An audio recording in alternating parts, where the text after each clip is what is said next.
All right, everyone, we are back. Your cameras are on, and you guys are off the phones.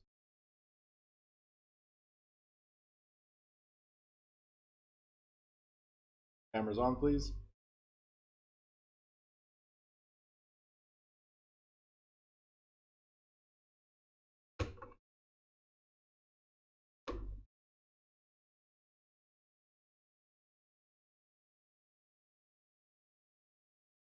I shared with you guys on the Zoom chat this chapter and the next chapter, just in case you haven't downloaded it yet.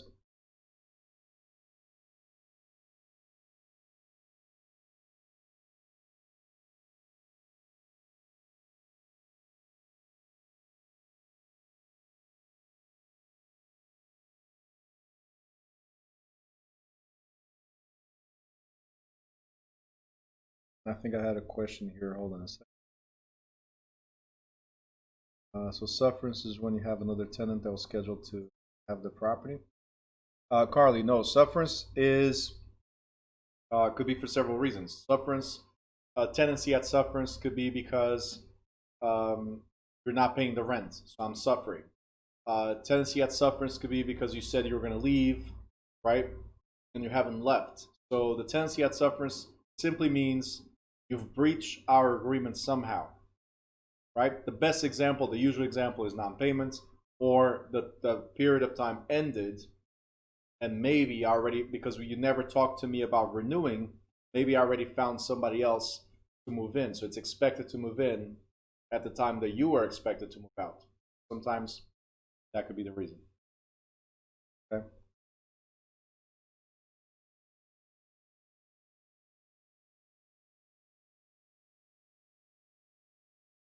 All right. So next we have, right here, we have ownership. Now, what we're going to talk about, guys, here is not about title. We're going to talk about how we reflect on title. So what does that mean? Title is who owns what, right? And when somebody dies, who gets what, or things like that, right? Ownership, what we're going to talk about now is when it's just one owner, when it's two or more owners, right? When it's ownership between husband and wife, when it's ownership under business entities. So that's what we're going to talk about, types of ownership, right? Types of ownership. So the first one, the easiest one of all, is sole ownership. If it's only one entity, one person, or one entity, then it's called tenancy in severalty. And it gets confusing sometimes because it says several, right? There's a word here that means a lot, right? That means there's a lot of people. There's more than one. When they say several, there's more than one person, right? But if you see, it says right here, let me make this better. Several T. Okay? The TY here means it's cut, separated from the other people, right? So severalty means separated from everybody else, right? So when you see tenancy in severalty, that means there's just one person or entity. And when we say one person or entities, like I said before, you can own it as an individual or as a business, right? We just said right here, own it as a business, right? So if it's one LLC that owns it, or if it's one corporation that owns it, that corporation owns it in severalty. That corporation owns it in severalty. Okay? That individual owns it in severalty. Right? So the sole ownership or tenancy in severalty, that means there's no other party than the one named in the document. Okay? The cool thing about severalty is that you can pass the property to your heirs. You can pass the property to heirs by probate or by will, right? So when you die, you're an individual. When you die, the property goes on to your heirs if you're the single owner or sole owner of the property. Unless it's, of course, it's a life estate, as you guys already know by now, right? This is where we start complicating things. Co-ownership. If it's a co-ownership, that means there's more than one person, right? So two plus persons. Wow, what am I doing today? My left brain is fighting my right brain. Hold on.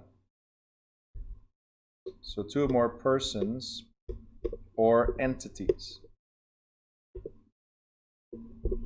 Okay? So from here on, co-ownership means there's more than one.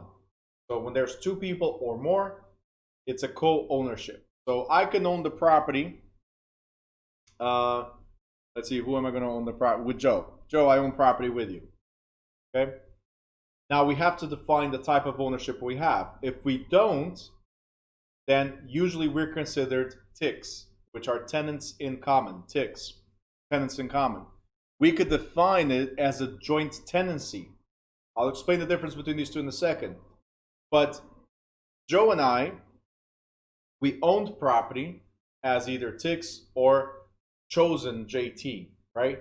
Because we are not married. If it was a husband and wife scenario or a spouse and spouse scenario, then we would have a tenancy by the entirety. All right, you don't have to write this down yet. I'm just giving you a quick summary of what we're going to go through.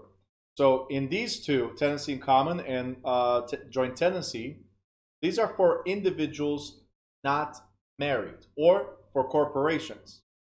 Tenancies by the entirety is reserved to spouse and spouse. Okay, so this is how we own the property. Because if you guys remember, we talked about. Did you just say hunger, Tatiana? We talked about hunger. So I even forgot what I was saying.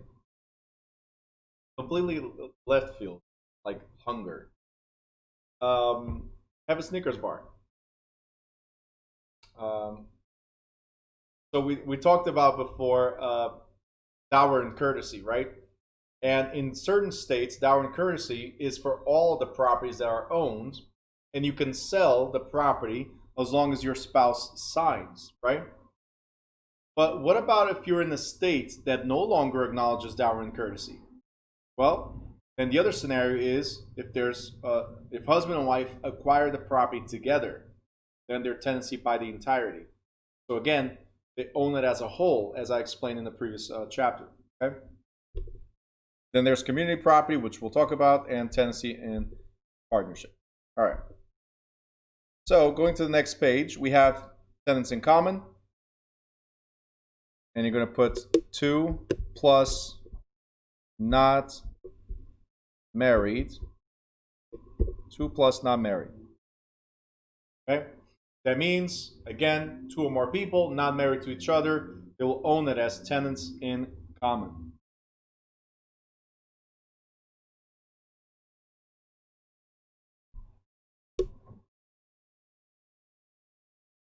Okay. So tenancy in common, also known as estate in common, is the most common form of co-ownership when owners are not married. So that was key. It's the most common because the other one you have to choose. This one is automatic. If we don't define anything of our ownership, then automatically we are TICs, tenants in common. Okay. Now, the defining characteristics for TICs.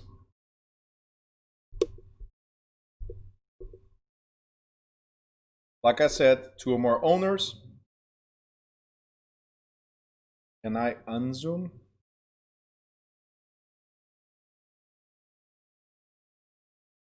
Where do you want me to stop?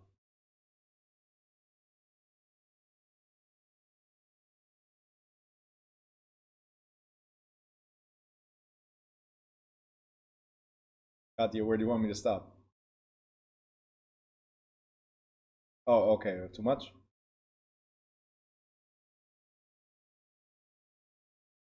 Just ask me to unzoom, so I don't know where you're trying to see here. You want to know the page number? You want to? What do you want to know? Good. Oh, you're good. Okay. Can I zoom in now? All right. Great. So here we go. I don't know if you guys can see now, but I zoom in.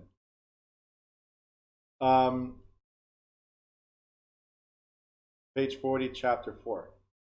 Thank you. So the hunger still allows you to see chapter pages. All right, so ticks. Like I said, characteristics. The main characteristic for a tick is two or more people, right? They have identical rights. The interests are individually owned, and electable ownership shares, which I'll explain right now.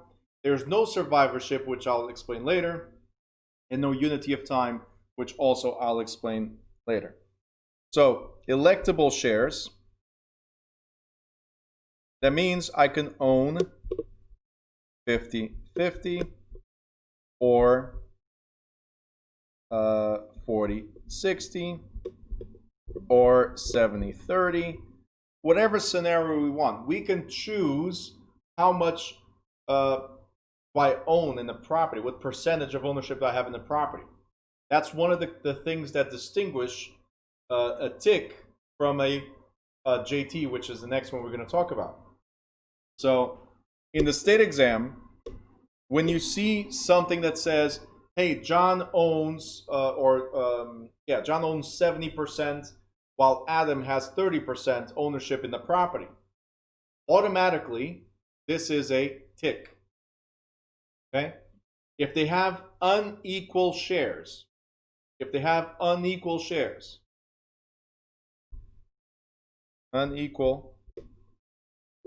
automatically, it's a tick. And that's what you have to look at in the state exam or the school exam. As soon as you see that one party has more shares than the other party, then automatically it's a tick. The next one, they have to have equal undivided shares. Okay? So it doesn't matter how many people we have, everybody's equal. It doesn't matter how much money you put in, everybody's equal. Okay? So, we talked about two more owners, identical rights, that's easy. Interest individually owned. Electable shares. This very, very, very important. Like I said, right now you could own different amounts of shares here. But look right here. In absence of stated ownership shares. In absence of stated ownership shares.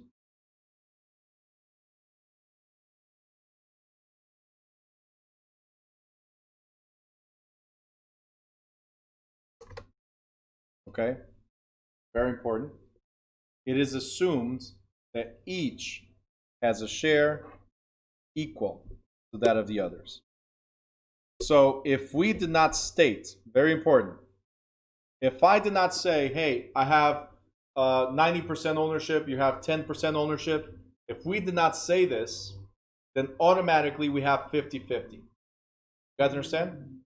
So you can choose the amount of ownership percentage we have, but if we don't define how much you have, how much I have, then it's equal. Okay?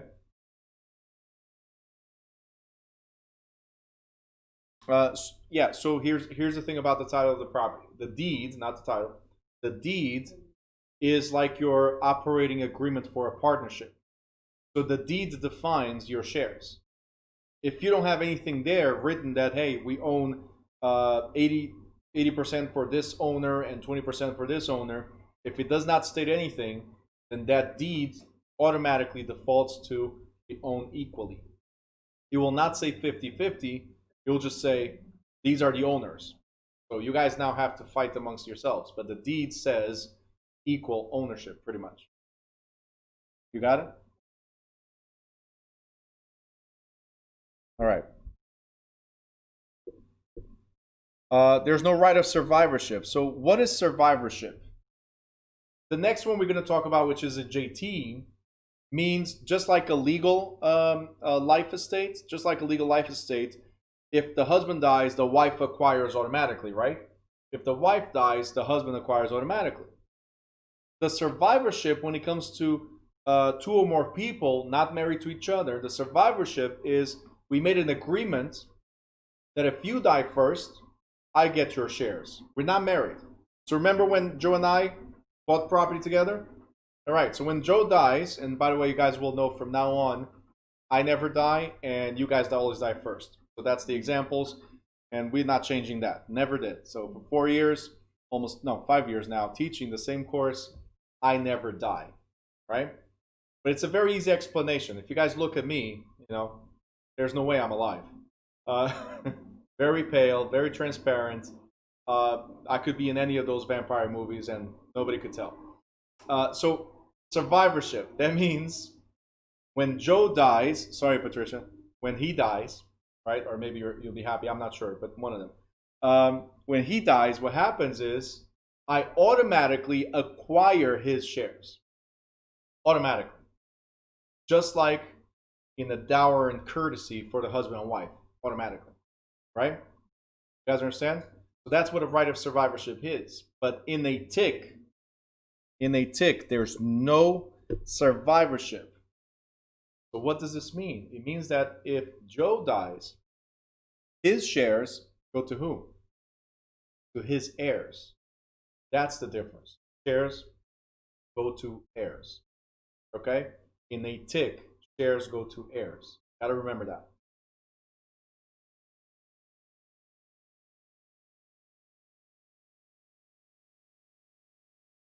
Yuna, I will address that in a second. That's an interesting question. So we'll get there in a second.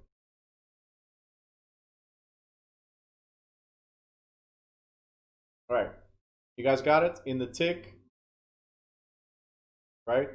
Somebody dies, the shares go to the heirs. Okay? There's no right of survivorship. And there's also no unity of time. In the next one, in the JT, unity of time is key, right? It's part of the foundation of a JT. What that means that we all acquire the property at the same time.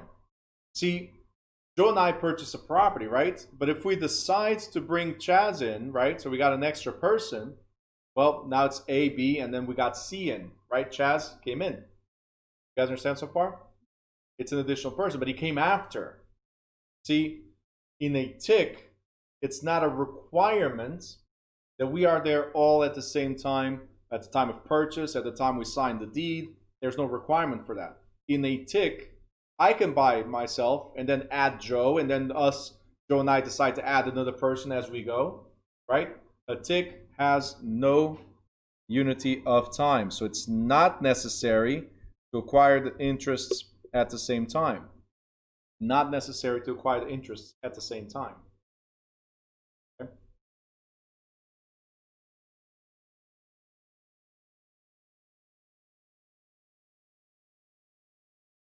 All right, and now we have an illustration here real quick.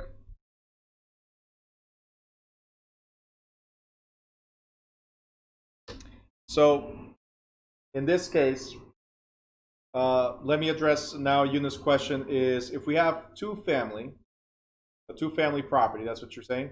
Or it's two families? Two-family property or two families? Number one or number two? The family property? One? Okay, great.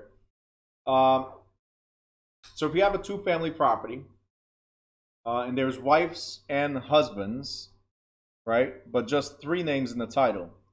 Does this mean that everyone gets 30%? So if it's a two-family, or a three-family, or a 10-family, or a one-family, or land, no family, it does not matter what type of structure exists. The deed simply says there's three people.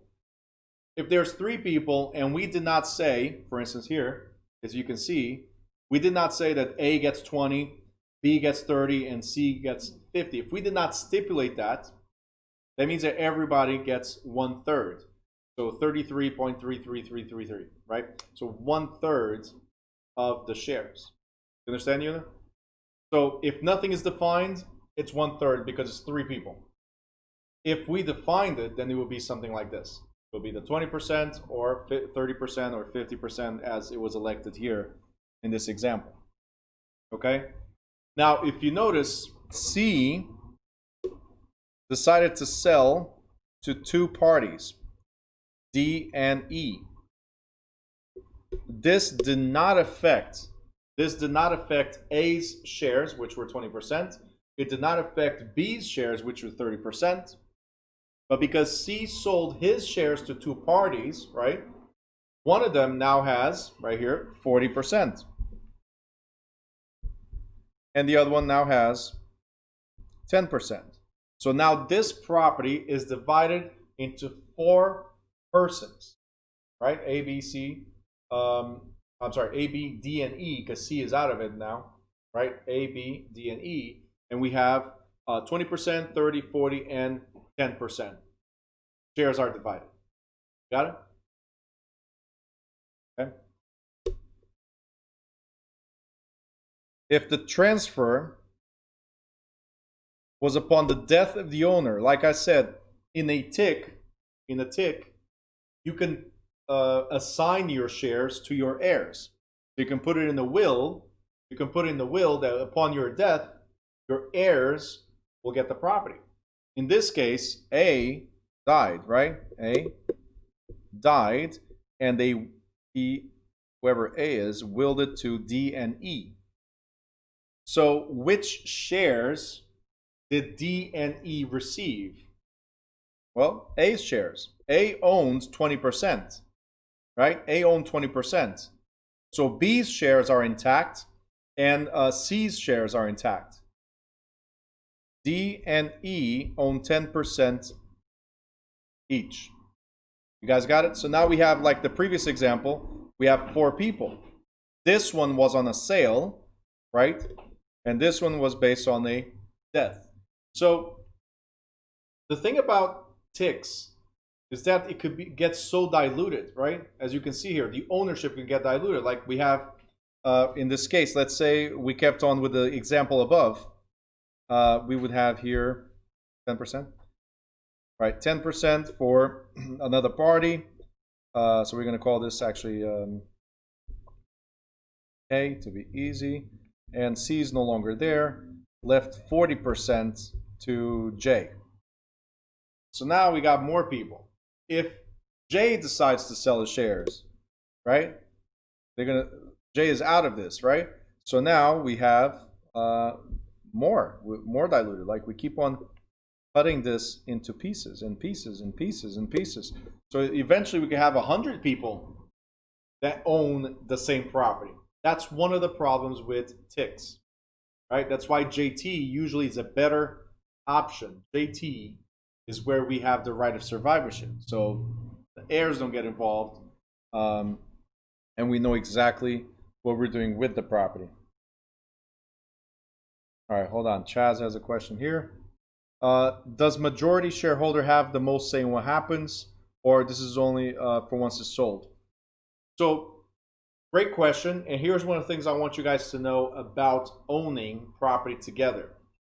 If we have not stipulated an agreement, like in a partnership, we have an operating agreement, we have a decision-making process, right? If we did not stipulate in the agreement what you can do or not do, then you think you have the most say because you have the most shares? No, we own it equally. Upon the sale, I get more money than you do, right? But that's pretty much it. Do I have the right to buy you out if you're intending to sell? Sure. Am I going to pay you what you want? I don't know. If you don't agree to what I want to pay you, do you have to sell it to me? No. So it doesn't matter how many shares I have, I cannot force you to sell to me or sell to anybody else. Okay? What I can force you guys in, and we're going to talk about that in a second, is to sell the whole property. So, hey Chaz, you're not selling? You don't want to buy my part? No problem. We're going to go to court. Now I'm going to sue you and Joe, right? I'm going to sue you and Joe to sell the property so that neither one of us gets the property. We get the money and we walk away. So out of spite, right? And Joe just walked away. That's not what I meant, Joe. You don't have, come back. You don't have. Please come. Patricia, get him back. Yeah, get him back. These people. Just because I mentioned his name, he walks away. So the point is, just because you have more shares doesn't mean, in this scenario, we're not talking about corporation. That's what I said before. Partnerships, corporations, they have methods of operation or operating agreement. Okay? So those are the ones that will stipulate what you can and cannot do with your shares or with the ownership. Okay? So Kimberly, we didn't get to JT's yet. We're getting now. So you said JT, no survivorship. No, Tick has no survivorship. JT has survivorship rights.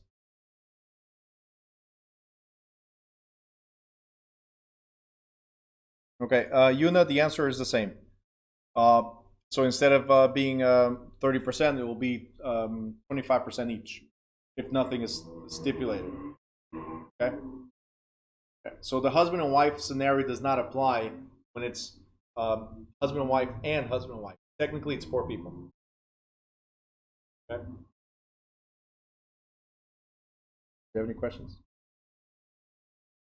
You're always allowed to say, hey, Zoomers, wait, you're at home.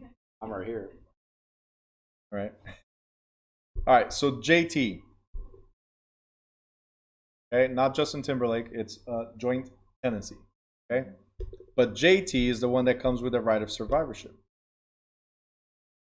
One of the things I want you to see here is that in the joint tenancy, it's also 2+ people, right? Not married to each other. 2+ people collectively own the property as if they were a single person.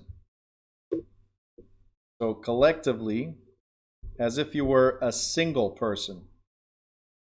That means, just like in the marriage that I mentioned earlier, in the marriage, we own 50-50, but literally as a whole. So it's not like I can force you to do anything with your share right now. I cannot, right? But if you die, I automatically absorb your shares. That's what it is. So we are equal, undivisible. All right? So you cannot divide the property. Okay? These are the characteristics and requirements. Unity of ownership. Equal ownership. We cannot, so no transfer of interest. And we have the right of survivorship.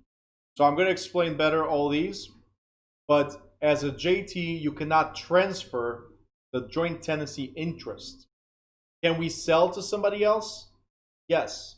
Will they receive the interest of a JT? No, they'll become ticks. And guys, we're going to go to the illustration in a second, okay? So it'll be clearer in a second. So unity of ownership.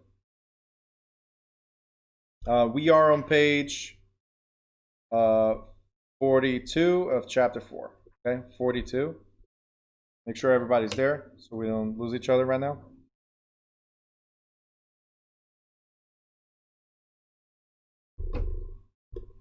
All right. So under unity of ownership, it says tenants hold a separate title.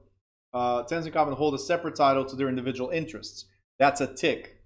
So I have my shares, you have your shares, and so on. Now here, joint tenants. Together, they hold a single title to the property. Single title. We are one. That's what you have to remember. We are one. We are one. So therefore, we have a single title to the property, not separate title. Good? All right. The next thing we have, if you guys remember, ticks. You could have 70% shares and somebody else could have 30% shares. Not in the JT. In the JT, it is imperative that we have equal shares. Okay? Equal shares. Very, very important. There's no exception to this. So if there's 4 co-tenants, then each owns 25%. If there's 10 co-tenants, then each owns 10%. So these are key features that you guys need to pay attention to. In the JT, we cannot have different shares. We have to have equal shares. So in the state exam, guys, if you look at a question that says John owns 50% and Adam owns 50%, there's no automatic thing here yet. If it's unequal shares, automatically, it's a tick. If it's equal shares, now we have to think a little bit more and read the rest of the question. If it says John and Adam own 50-50 with the right of survivorship, then it's a JT. Anytime you see that they have the right of survivorship, it's a JT. If there's no right of survivorship, it's a tick. Right? So these are the qualifying things. We own as one because we are one. We have equal shares, right? And we have the right of survivorship. That means when one person dies, the other ones acquire the assets right away, the shares right away. Okay?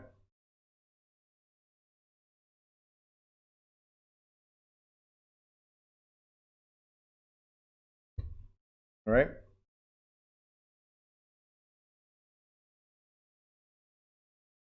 Okay. So the other thing that it says here is we cannot transfer the JT interest. What we do is when we transfer our individual interest, the new tenant becomes a tick. Okay? I'm going to do the illustration in a second, but a new tenant becomes a tick, somebody separate from our original agreement. Okay? And right of survivorship. Another thing to remember right at the bottom is this. Is that the interest, when somebody dies, passes to the survivors of the group without probate. What does this mean? We're going to talk about it better in a different chapter about probate. But when somebody dies, the national law, so every state follows the same law, the law is you have to go through probate. What is probate? Is a court overseeing either the will or determining who receives what. You guys understanding? So a probate is overseeing who receives what somebody dies. In this case, if it's a JT, we don't have to go to court. You died, you're just one less person in the group. That's it. It's automatic. We don't have to go to court. So let's say we'll go back to the example. It was Joe, Chaz, and me, right? There's 3 of us. And Joe, we already know he died, right? We talked about this earlier. So Joe's dead. You can leave now if you want. Now is the time that you can go away, not when I was talking. So Joe died. Well, there's only Chaz and me that left, right? So now there's 2 people. So now Chaz and I own the property 50-50, all right? So Joe, you're probably wondering what happened to Patricia then, because she's supposed to receive your shares, right? Right? Sorry, not in the JT. In the JT, the spouse or the heirs get nothing from the title of the property. We're talking about title of the property. Who owns what? So when you die, in this scenario, it never goes to the heirs, right? So now to finalize, when I kill Chaz, I get 100%. It's as simple as that. So Chaz and I took care of Joe, right? Now you know I have to do the same thing to Chaz, and then that's it. Property's mine, 100%. You guys got it? Your heirs get nothing. Simple as that. All right?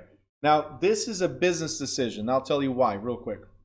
I'm joking about the whole killing part, okay? In case somebody wants to try to sue me on this. It's a joke. But the reason why I call this a business decision is very simple, right?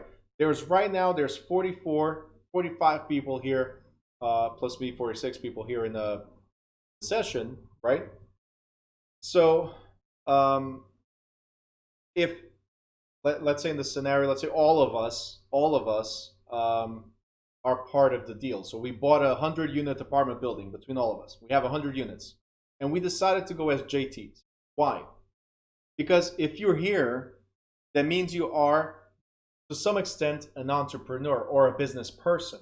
To some extent, you know that you want to do something better with your life. So you understand that business is the way to go instead of being an employee, right? That's your understanding. So I'm comfortable in doing business with you guys because, right? Because you are business people as well. But I do not know your spouses. So I do not know what their mentality is. I do not know your kids, so I do not know what their mentality is. That's the difference between a tick. That's the difference between a tick and a JT. Because in a tick, as you guys saw here, we'll go to the illustration again. When A died, now I have to deal with 2 more people, right? What if these people decide to sell the property, force me to sell the property, right? And this is a true story. A couple years ago, about 4 years ago, I had a student that, as I'm talking about this, she goes like, "That's exactly why my sister and I purchased property as JTs, sisters, as JTs." The thing is, my sister passed away back home, right? And my nephew has been trying to force the sale of the property, but he can't because as a JT, I acquired the ownership. The nephew has no rights to the property, right? So imagine this. This is what the aunt is doing, which was my student. The aunt is allowing the nephew to keep on collecting the rents, right? So the nephew is making money on the property.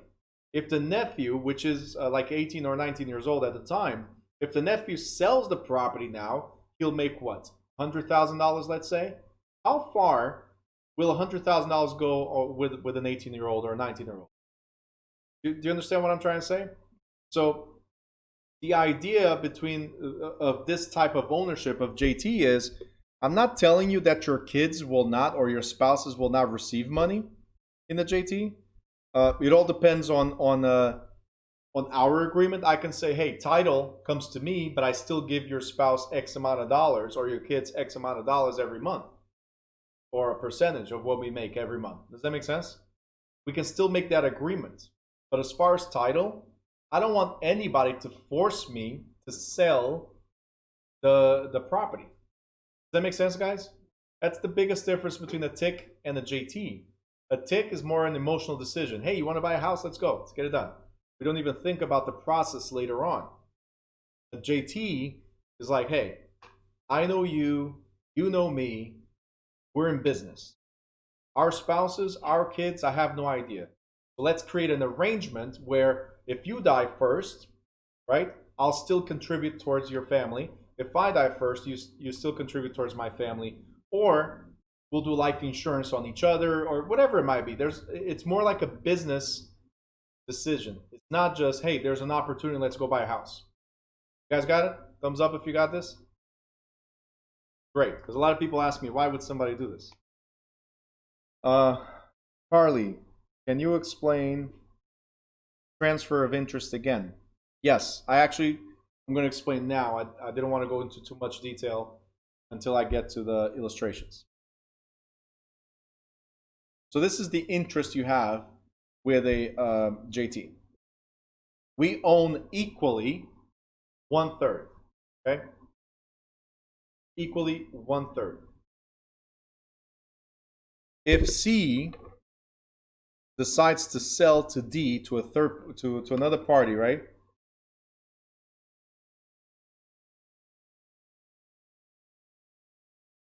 Okay.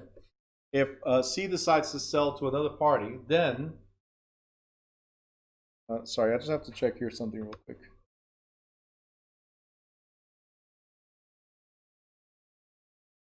There's a couple people watching on YouTube. Can you guys let me know if the YouTube feed is good? If you guys are listening, make a comment there on chat, the YouTube live chat. I just want to know if you guys are okay. So back to Zoom. So what I was saying is, Carly, there's three of us, and we own equally, and we have different rights.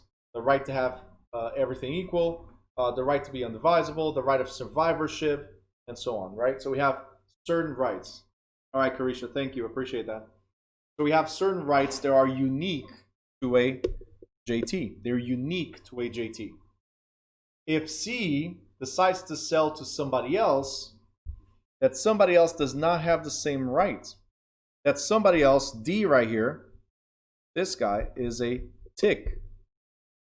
Where A and B are still a JT. They still own it as joint tenants because they were there in the unity of time. If you guys remember, unity of time means that everybody must purchase at the same time in order to get the same benefits.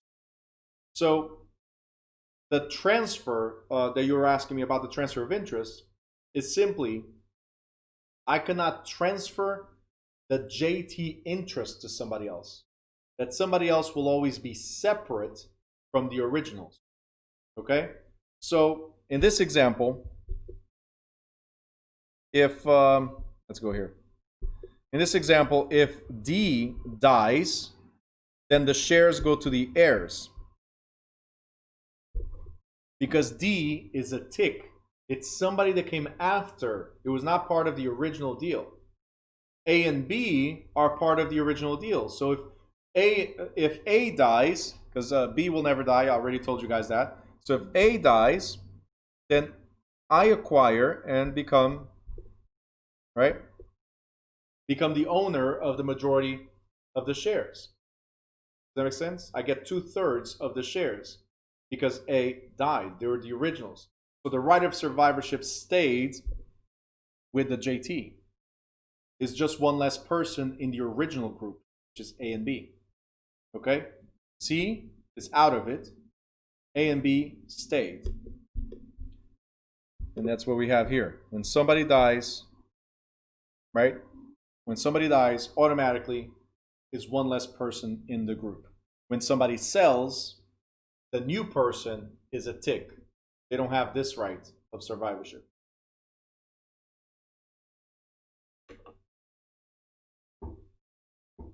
Chrissy, the other way around. The other way around. Ticks have no right of survivorship, right? So the shares go to heirs. JTs have the right of survivorship. That means I absorb your shares right away. Okay? Hold on. Brandon Leon is asking, can B force the tick to sell? So now that I'm the 2/3 owner, let me illustrate this a little different. Hold on.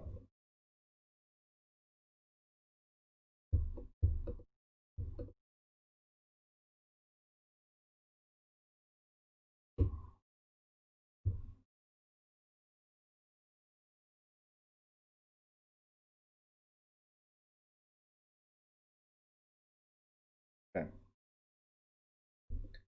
This is for my math review, so this is what you guys can wait for, by the way. Aren't you guys excited? Math?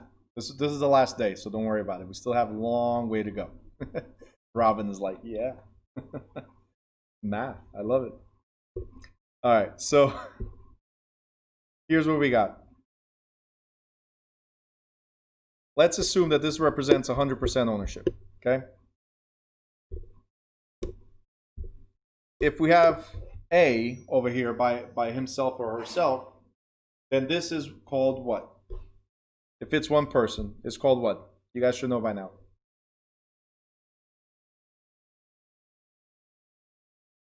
Okay, it's called sole proprietorship, right? I'm sorry, sole ownership. Or also it's called what? There's another term for it.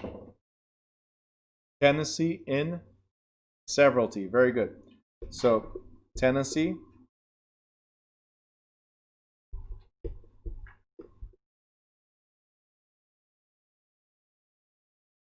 it's okay. By the way, guys, one of the things I keep on saying this, I said it yesterday, I'll say it today again. and I'll keep on repeating this. If you're getting a headache because of the terms, don't worry about it. Use Quizlets as much as you can. Those are flashcards to help you with these terms, right? And also, I'm going to be going back and forth in the next week. I'm going to talk about this week. So it keeps everything fresh, all right? So because I'm going to repeat things a lot of times, you will be able to grasp these terms as well. But definitely use Quizlets. Like when you're done with a chapter, that's one thing I recommend is go straight to Quizlet and try to see how much you can remember, okay? And use Quizlets on a daily as much as you can. All right, so if it's one person, it's tenancy and severalty. Now, what if we have more people? We have C and we have B. I got to have the larger shares so you guys know. What is this called? Don't go back. Do not go back. It's a tick. Tenancy in common. Two or more people not married to each other and unequal shares. Okay? You there too? Great. So unequal shares. Okay, that's key.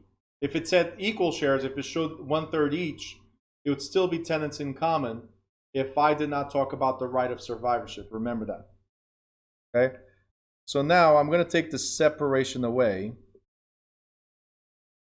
I think this is a little bit better than looking at the book. And we now have equal shares. If we have equal undivided shares, see no division, equal undivided shares, what is this called?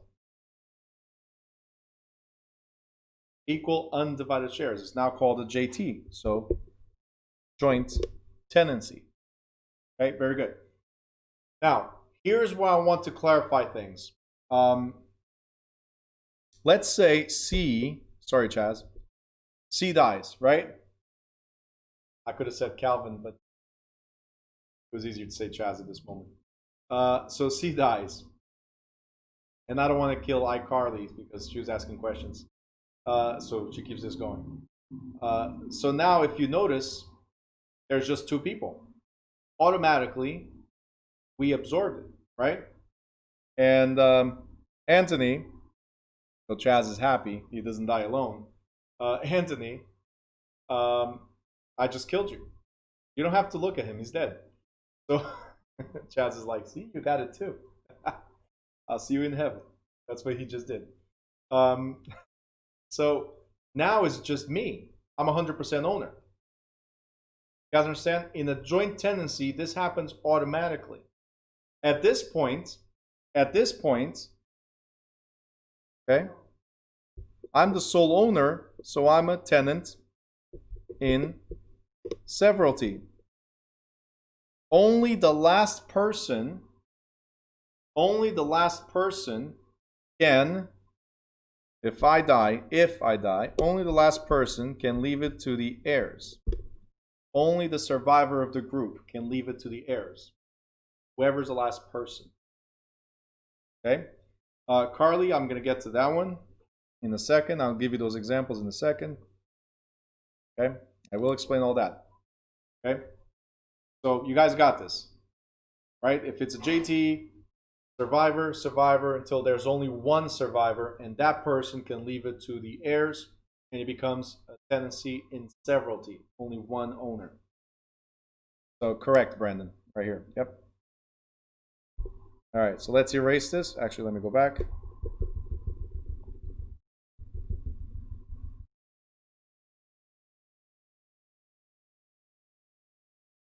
Okay. So we're back to tenancy in common.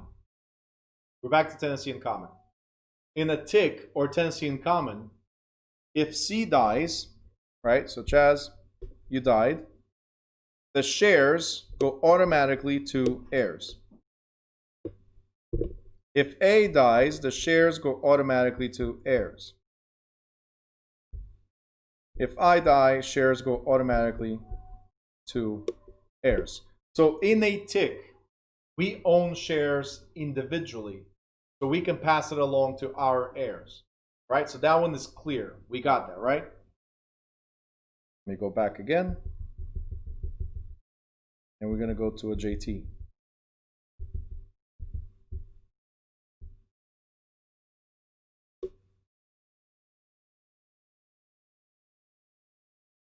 Okay.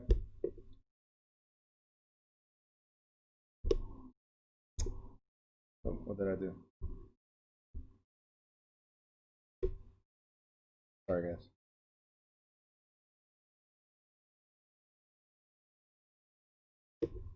So now we're in a joint tenancy.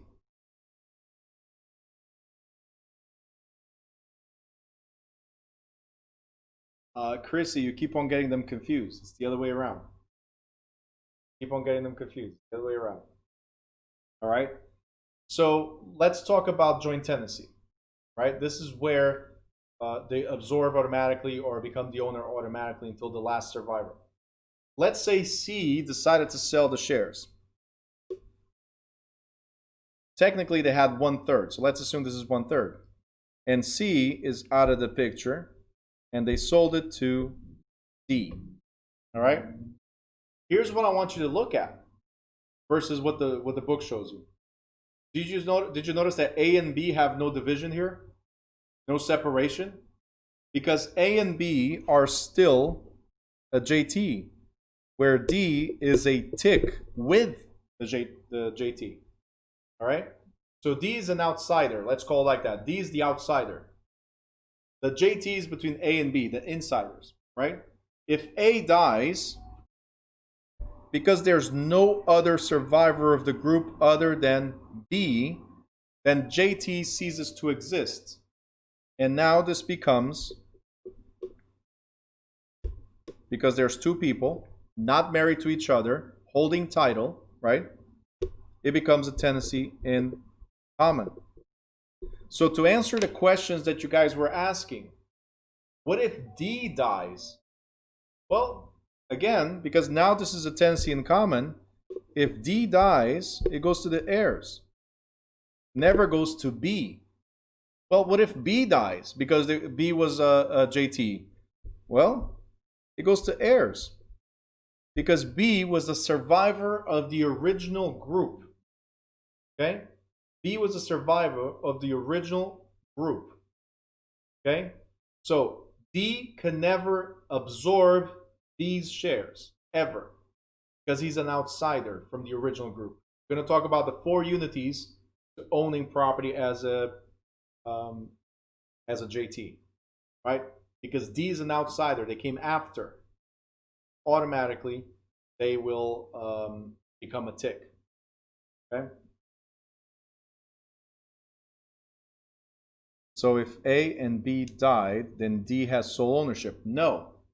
That's what I'm showing you right now. No. That D would own with B's heirs. Okay? So let's say B is me. If I die, right, then my heirs take over. The right of survivorship is only available to whoever was the original. Okay? So the right of survivorship is only available to the people that were originals. So either C, A, or B. Because C sold, D has no right of survivorship. You see the clear separation here? Right here? D is cut off from that right.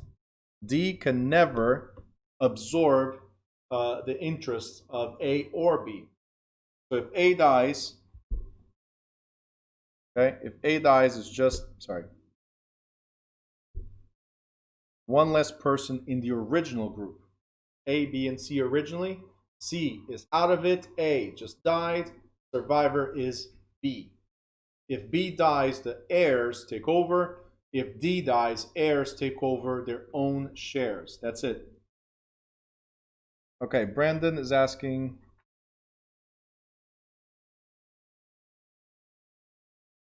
can B force C to sell at that point? Well, C is out of it. Sorry, did I lose you somewhere?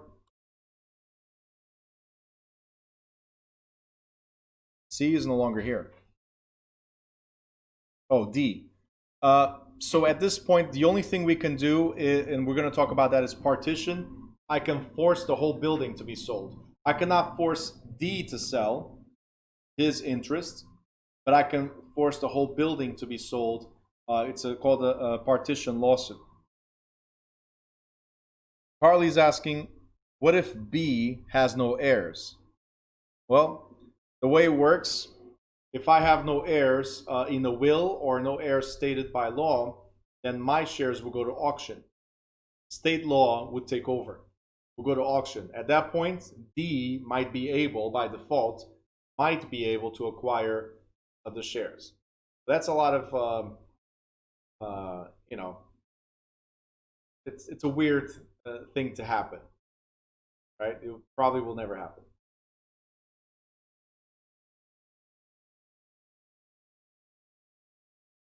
Okay, so great question. Brandon is asking if A and B, right? If A and B are JT, right? And D is a tick. If A and B agree to sell, is D left with no option? They cannot sell without D because D is part of it. B, the only thing that B does not have is the right of survivorship. Aside from that, there's three owners.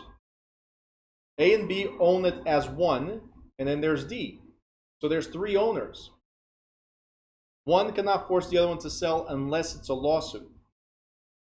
Forcing to sell, it's going to be a lawsuit. So D always has an option because they legally own 1/3 of the shares.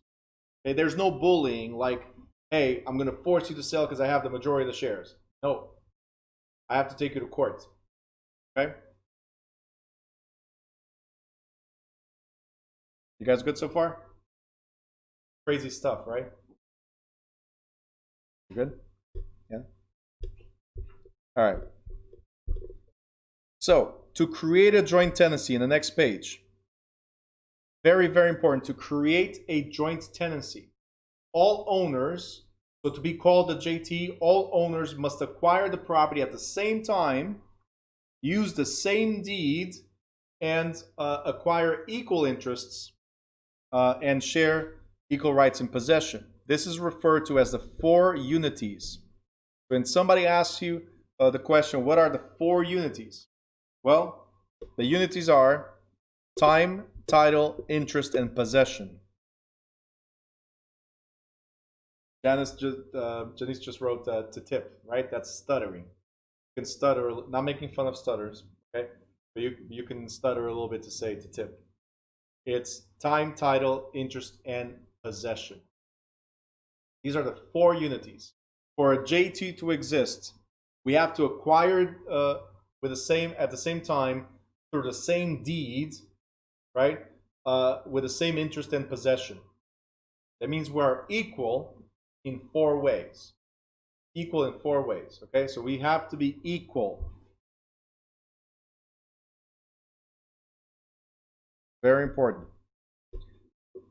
All right, you guys kept on asking about the forcing a sale. So force sale. To force a sale, it's called a partition suit. Okay? Partition means separation, right? So a partition suit. I'm going to force you, either in a JT or in a tick, as it says right here. I can force you to sell the property or divide the property if we can. So there's two types of partition suits. There's the judicial partition, and then there's the physical partition. If I own, let's say we have this property right here, right? And it's just land. Land is easy for this example. Land is very easy for the example. If there's two people that own the property, so we own property together, okay? A and B, right? We can do what's called a physical partition. What is a physical partition? We ask the judge, Your Honor, I don't want to deal with her anymore. She doesn't want to deal with me anymore. Please cut it in half. And now you have your part, I have my part. This is called a physical partition, right?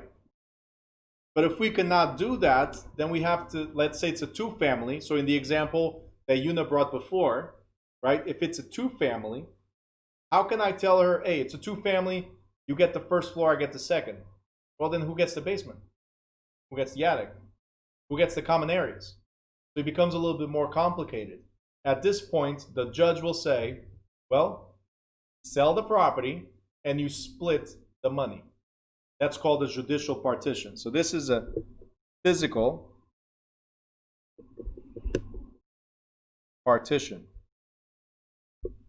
Physical partition is separating, and there's judicial partition, which is the sale.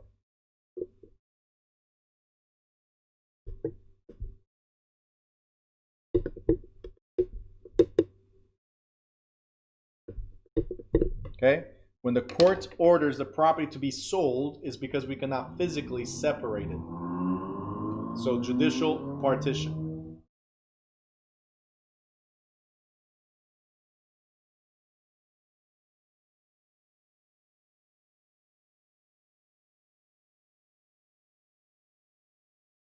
Okay?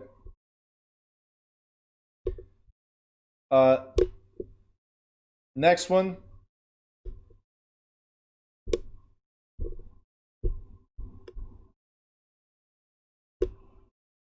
Okay. Tenancy by the entirety. It means as a whole.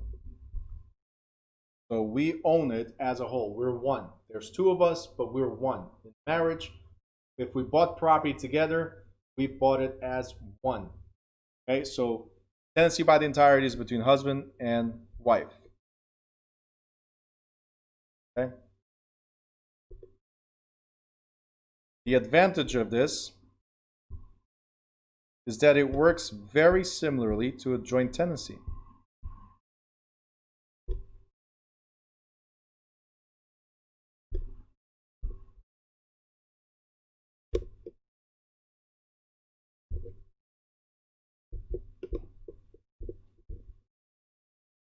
Okay, very similar to a joint tenancy. Instead of A, B, and C, we have husband and wife, or we have spouse and spouse. So if we acquired the property, if there's two of us and we acquired the property, right? We acquired by the entirety, so we are one. Okay? We both own 100%. It's not like you have 50, I have 50. It's just like the JT. If one of us dies, okay, let's say we killed the wife, happens, never know. If one of us dies, then the other one is then the other one is the survivor. Then H, or husband in this scenario, acquires the property 100%. Nobody else is there. Okay, it's very similar, right? Just like the joint tenancy. Now here's a question.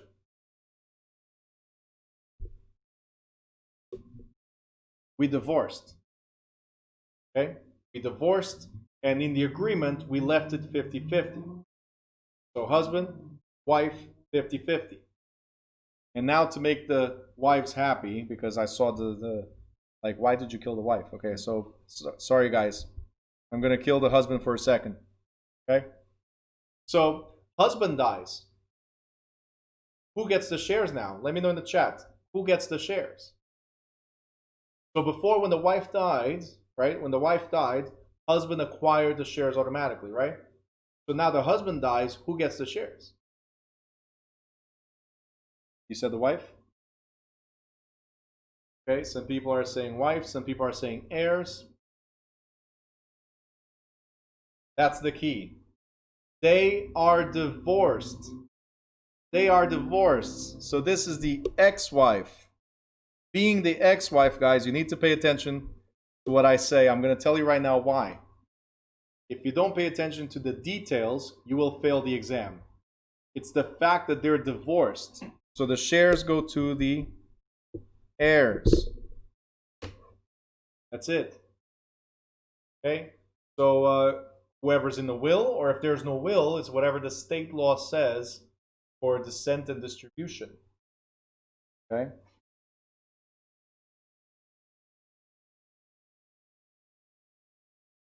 You got it? It's the ex-wife. So there's no right of survivorship anymore. We separated. We divorced. That's what it was. All right? It's the details. Pay attention. Very, very important. There's a divorce here. Look, separation. After a divorce, we are considered ticks, blood sucking, and can't get rid of each other. Right? Isn't tick that little animal, little bug, whatever it is, that attaches to you and you can't get rid of it? Sucks your blood? Right. That's the divorce in this scenario. So there's still some type of interest, but there's no right of survivorship though. When one dies, it goes to the heirs. All right? We covered that.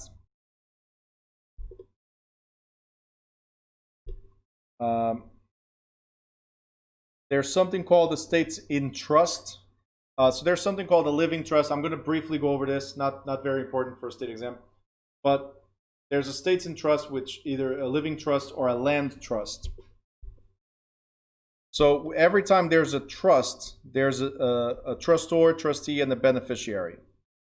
The advantage of having things in a trust is that you have somebody assigned to handle your affairs, an attorney, for instance.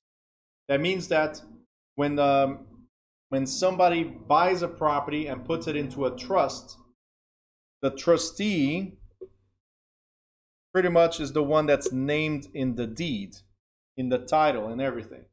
So when I do a title search, I don't see you, the owner. I see your trustee.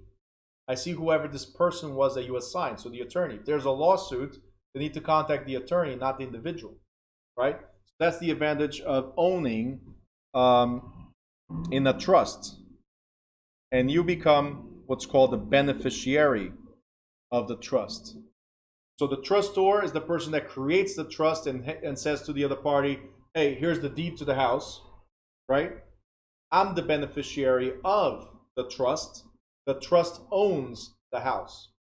And the trustee is like a, let's say, property manager. We're going to call it a property manager for this example. So this is a third party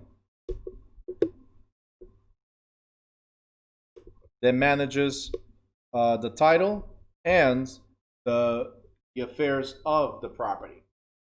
So the trustor usually becomes the beneficiary after creating the trust. Okay? So not that important for state exam, but you guys should know. All right, and we're going to skip this, living trusts. All right, I want you to go to page 47. It says ownership by business entities.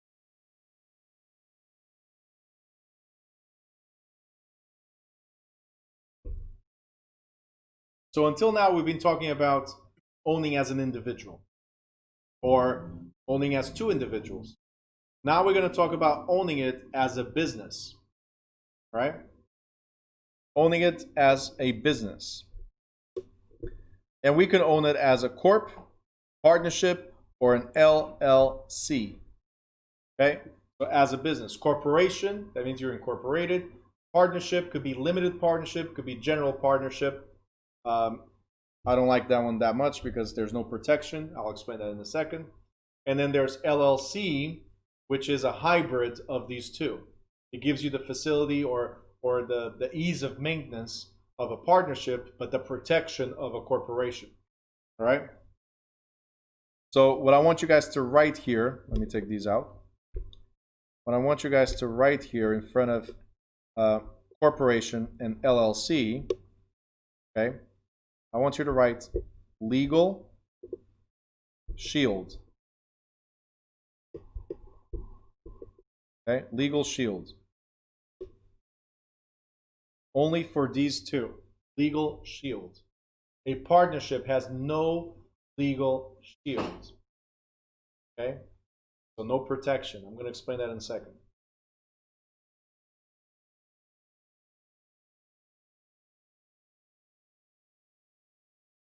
Right? So, Corporation.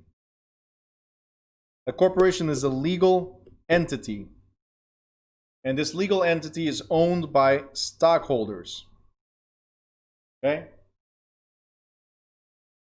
Guys, make sure you have your cameras on. There's a lot of you that don't have any cameras on. So make sure it's on. So if it's not on, it does not count to your hours. I'm just letting you know. So what was I saying? Okay, so a corporation is a legal entity. That means there's a separation. That's why I said there's a shield. There's a separation between you as an individual and you as a business. That's the advantage of a corporation. It separates you as an individual and you as a business. So if somebody sues you as an individual, it's because you did something as a person. If somebody sues the company, they cannot sue you because it was the company's business. You guys understand? So that's the shield, that's the separation. Every time you have a corp or an LLC, you are separating you as an individual and all your assets as an individual, and you're making the company liable for company business. This is the preferred form of conducting business. Never, ever, ever, please do a sole proprietorship or partnership. Avoid partnerships at all costs, and I'll explain better in a second. Another thing we have under a corporation, we're talking about corporations, we have a board of directors. What is a board of director? Well, there's 40-some people here right now, and I'm going to appoint Douglas, Yuna, and I'm going to appoint, who else? Edith, I'm going to appoint the three of you as our board of directors. That means you guys are the three people responsible for the business. All of us are shareholders, and we have rights to the profits and benefits of the business, right? But those three people, for this year or 2 years or whatever we appointed for, whatever the bylaws say, they are the ones responsible for the business. So they are the only ones at this point that are liable for anything that happens in the business to a certain extent. Okay? In a partnership, we have two or more people working together and share profits. Now, a general partnership is not, let me zoom in. Okay. Is not a distinct legal entity like a corporation. So what does this mean? In a partnership, we are individuals. We can work together, but we are individuals. What does that mean to you? That means we bear full liability for debts and obligations. That's the problem with a general partnership. We all share equally. What I'm saying is, I can have less money into the business. You have more money out of the business, whatever. But we share equally profits and losses. So this means that if we make $1 million, then we receive all $1 million according to our fractional shares, whatever it is. But if we get sued for $1 million, we are all liable, several, joint, and it pierces right through from the business to your personal stuff. Therefore, if you don't have any money, let's say all of you, you don't have any money to pay the $1 million, but the two of us have, well, guess what? Two of us are liable for everybody. So we have to pay that $1 million and then collect from you guys whenever possible. So that's the problem with a general partnership, that all of us are liable, but at the end of the day, whoever has the money will pay for it. And you know what? I might be forced to sell my house because we are individuals. I might be forced to sell my house in order to satisfy the lawsuit. That's the biggest problem with general partnerships. But then we have something called limited partnership. In a limited partnership, okay, we got to have a general partner and everybody else is limited partners. So as the name says, there's a limitation And this limitation is on lawsuit. Okay? So that means that the limited partners are only responsible to the extent of their investment. The limited partners, if you put $10,000 each, right? I'm the general partner, and all of you are limited partners, and you put $10,000 each. If we get sued for $1 million, right? You guys get to lose, right? $400,000 is paid out of your $10,000 investment. That's it. I'm responsible for the $600,000 difference. You guys understand? Maybe I didn't put any money. I raised money for real estate by asking you guys, and I said, hey, I'm not putting any money, but I'm putting my expertise. I've been doing this for 16 years. That's my value against your $10,000 each. Does that make sense? So whatever you contributed, I contributed with knowledge. The problem is, if we get sued, you only get to lose the $10,000. I'm responsible for anything else above your loss. So you lose 10,000, I might lose 600,000. You guys understand? So general partnership, we are all liable. Limited partnership, I'm fully liable, you are partially liable, only to the extent of your investment. Simple as that. You guys got it? Thumbs up? Great. Awesome. And then there's LLC, my favorite. Okay? So LLC, I told you it's a hybrid. It's a blend of the corporation and the partnership. Why? Because the management structure is flexible, and like a partnership, right? They are their own entity. So there's that separation. There's a shield.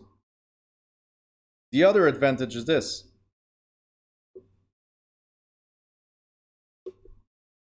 When you have an LLC with a corporation, you're double taxed. You tax as a corporation and you tax as an individual. When you're an LLC, the company splits the profit and then you add that to your taxes as an individual. So you only get taxed once. That's one of the advantages of it. So there's a shield, there's a separation between me as an individual and the business. So there's a protection, right? That's the first thing. I get taxed just like a partnership as an individual, right? And the management is very flexible like a partnership. So nothing complicated. For the majority of people and majority of businesses, this is what I usually recommend, but always consult, very important, a CPA. Always consult a CPA to advise you on what type of structure is best for what you're trying to do.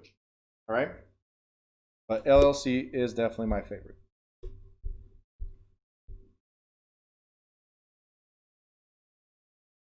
All right, condos and co-ops, that's what we're going to address now real quick.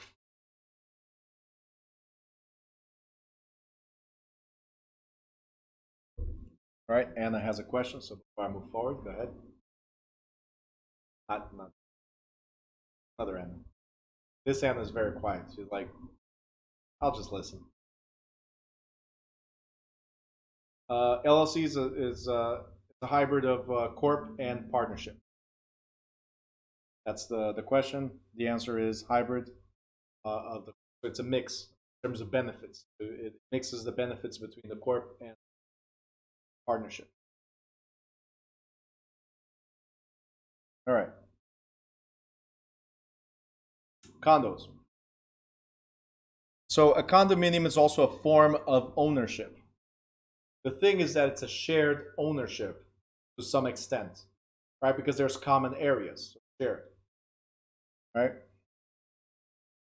Now you guys already know about something called air rights, right? You guys know about air rights? Okay, you know about water rights? Okay, mineral rights and so on, right? In this case, in a condo, we own air space.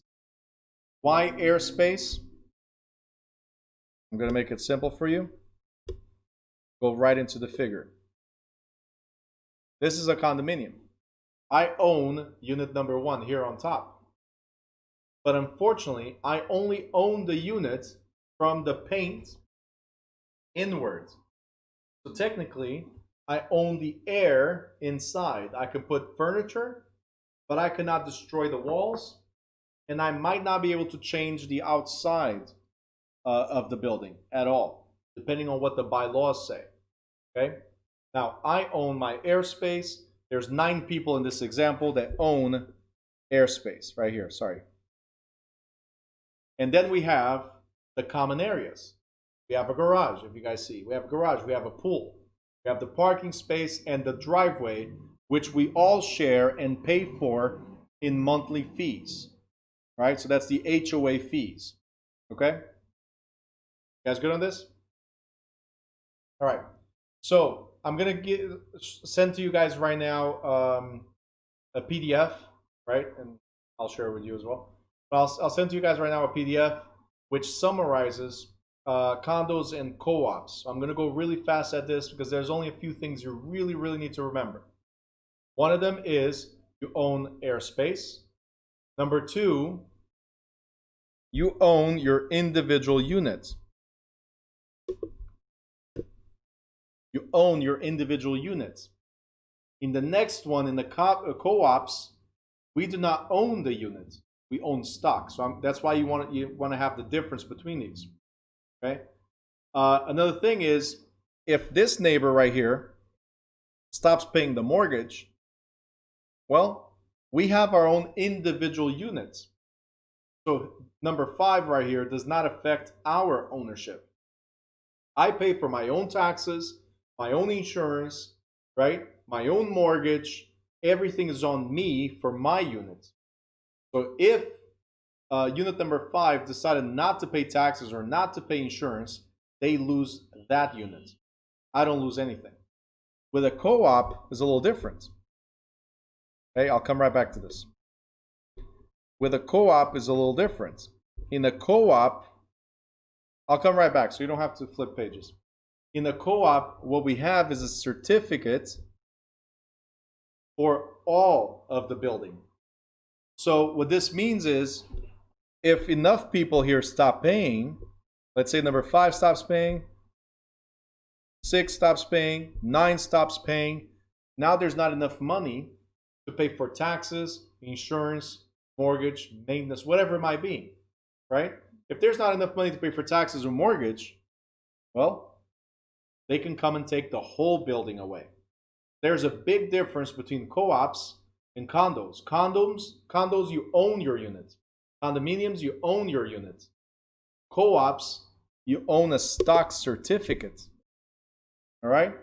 Stock certificate. You don't have to write this down because I'm going to send it to you right now. That PDF that separates things, so it makes it a lot easier for you. But what you need to understand is the concept. It's very similar, as you see from the image, very similar to a condominium. The difference between these is what rights you have. Right? Both of them, you have the right of possession to the unit that you acquired somehow, right? You have the right of possession. But in one of them, you have individual rights, whereas in the other, you have shared rights.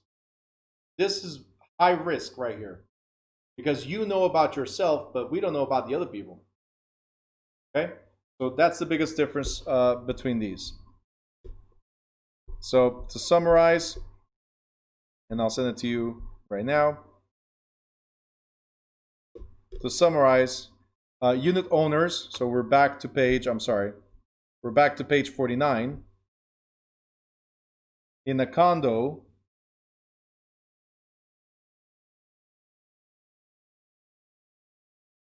sorry, I'm sending it to you right now, condo versus co-op, and also different ownerships right there. All right, so to summarize real quick, in a condo, you own exclusively your property and you have exclusive possession of your property, okay? As far as transfer and encumbrance, you can sell your unit without any restriction because you individually own the unit, okay? You can mortgage your unit. You can do whatever you want with your unit because it's yours. You cannot do anything with the shared areas, like common areas, but you own your unit, okay? Each unit is individually taxed and assessed. You guys are going to see that in what I just shared with you guys. Individually taxed and assessed. And just like a co-op, right, there's something called a master deed, which is the deed for the whole land that's owned by all the homeowners, right? In a co-op, there's a deed for the corporation that owns the building, right? Again, I'm going really fast because the main points are the difference between them, okay? In co-ops, we are now on page 51. In co-ops, very, very important you remember this. Co-ops, you own shares. Okay? You own shares. You do not own the unit, so you do not have a deed. Okay? You have stock only. And they give you a proprietary lease to occupy one apartment. So what you own, what you have ownership of, is the stock in the company that owns the building. Okay? That's it. In a co-op, you own part of the company. You do not own the building. The company owns the building and all the units, and then they rent to you one of the units. So you are called a tenant. You're a tenant shareholder. Tenant shareholder. Because you are a tenant, you're not an owner. Okay? You are a tenant shareholder.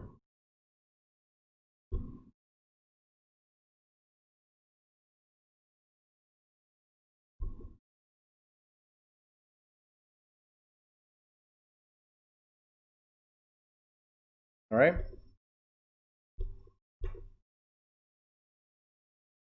It's like paying rent, but so you're a glorified tenant. That's what it is. You are a tenant that happens to own a little piece of the company that owns the building. So it's like the step up from being a tenant, right? And then if you want to own even more, you get a condo. And if you want to feel more freedom, you get your single family. But those are the steps. Like you're a tenant, you don't have to follow these steps. What I'm saying is the level of interest or benefit you have in the company in the property is you're a tenant where you have no benefit other than using it. You could be a co-op tenant, so a tenant shareholder, where at this point you are a tenant, but you get the reward of the increase in value of the building, right? Or you can own the condo. That's like the level up from co-ops. You can own the condo, and that's your unit, but you have to share with everybody else, like the common areas. And then the ultimate step of ownership is a single family, for instance, right? It's yours, and you don't have to deal with anybody's laws. It's your law, aside from government. Okay? All right, so Chrissy's asking, so it's like renting in one of those big buildings with tons of apartments. Yeah, it could be. It could be. The difference is, are you a tenant or are you a tenant shareholder? Did you buy into the company or are you just renting? So usually we find this in co-ops. We find these in there's commercial co-ops, there's industrial co-ops, there's residential co-ops.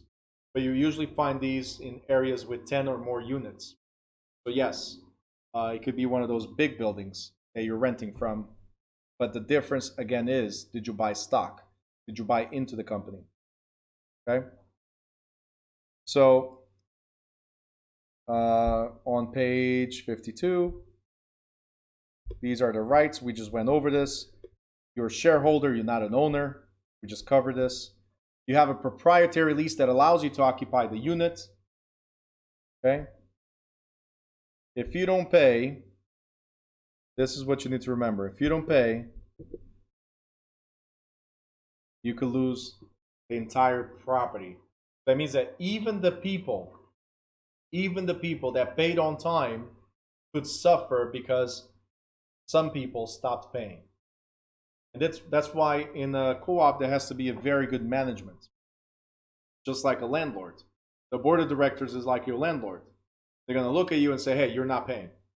Or they have to qualify you, approve you to move in.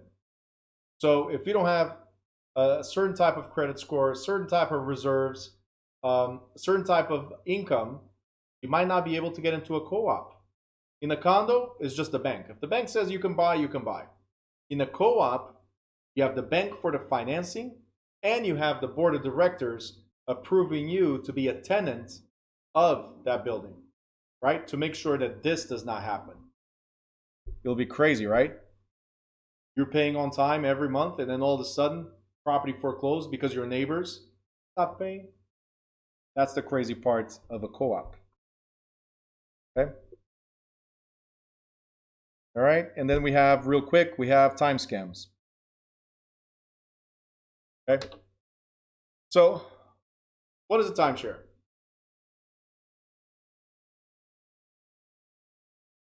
So the timeshare is like the next level of a co-op.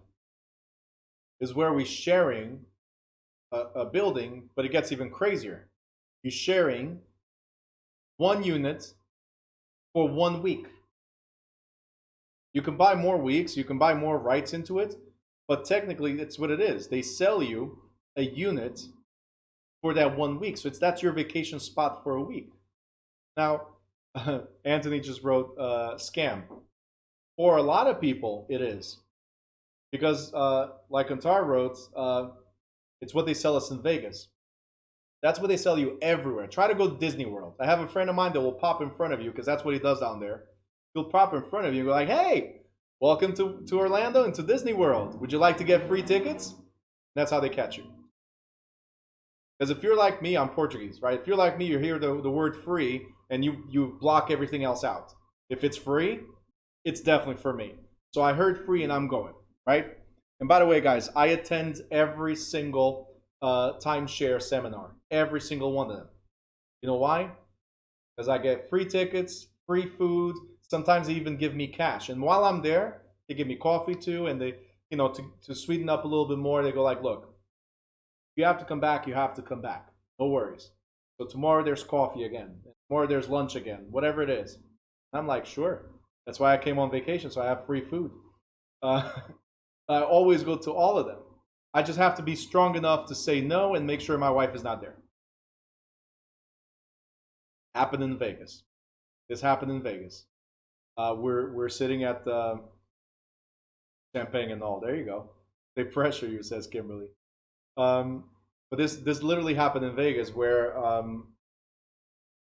I went we went to an event for a week, and one of the people speaking was Tony Robbins. I don't know if you guys know who Tony Robbins is, but great speaker, right? And I used Tony as an excuse, by the way. So we're sitting there, and I said, "Look, I don't have much time for this. Got somebody waiting for me. I have to go." Right? Like, oh no, it just takes a quick few minutes. Just sit right here, right? And I'm like, sure. Here's some food. I'm like, sure. You want to drink something? Absolutely. Right? How long is this going to take? 45 minutes. Well, 90 minutes later, right? As I'm sitting down, you have to understand how these people are. They're salespeople, like you guys, right? So they're trying to get a feel of who you are. As we're sitting down, oh, you guys have kids? Yes, we have kids. All right, so wouldn't it be great to take the kids on vacation, right? And this keeps on going, right? And now we get to, oh, but this resort, it's not only for here, you can also go to 28 different destinations around the world.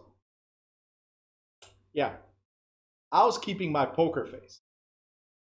Wife goes, huh. The moment she said, huh, the guy went from looking at me to like, oh, this is the person, got the bait. And now started always like, and then looking at me, hey, Bruno, come on, look, would you do that to your wife? Say no. She wants to go on vacation. She wants to take the kids to Disney World, to go to whatever, all the destination spots. I'm kicking her under the table. Please stop nodding your head. Stop saying yes. Stop humming or agreeing to whatever they say. Please stop. And I'm kicking her and I'm pinching her and I'm like, just stop. Yep. Until they brought the price and she goes like, that's it? And I'm like, No, that's not it. Like first time she went to a timeshare presentation. Anyway, so the point of this is you got to be strong enough to say no and make sure your spouse is not around. Whether it's a man or a woman, they play the game. They go back and forth. As soon as one person acknowledges what they're trying to sell, that's it. They focus their attention and they make you feel bad. The other person wants it, saying no. So I was the bad guy until I said, look, Tony's waiting for me. I got to go. This is great. I'll be back tomorrow, but Tony's waiting for me right now. I got to go. I have a meeting with Tony. Right? I was just an attendee, but I have a meeting with Tony. Right? So I was able to get out, and then I went there for breakfast just to tell him no. Anyway, timeshares are great for the people that can go on vacation. Tatiana says, I got trapped because of my best friend, not even a spouse. What it is. Lini says, I spend like 5 hours on Westgate Lakes at Disney. Sucks for you. 5 hours. You better got the whole week for free at Disney World. Anyway. Anthony's asking if I'm still paying for the timeshare. No, I never got into it. I was able to say no because I went the next day. Like I said, I wanted to see the. By the way, always ask them for the contract. Always ask them for the contract. They'll never provide you the contract up front where it shows, and this is the thing. I just covered everything, by the way. Where it shows, the contract shows that it's not only the price you're paying now, you're going to get 1 week, and you're responsible for year-round maintenance. So they will divide the taxes, the insurance, and the maintenance, which is cleaning and maintaining the property, right? They'll divide that by 12 months, right? And then divide by the amount of people that own the rights to go on that vacation. So yeah, probably not that expensive to get into it. But then if you don't take advantage of it, it's worthless. All right? That's the problem with timeshares. All right? So guys, with that being said, we are done with this chapter. It's 8:24, and we're going to go into a quick break to jump into chapter 5. It's the last chapter of the day, I promise. And we have 1 hour to go. All right. So we'll be back in 5 minutes, 8:30. We will be back. YouTube, I'm going to close this session, open another one right after. All right? See you guys in a bit.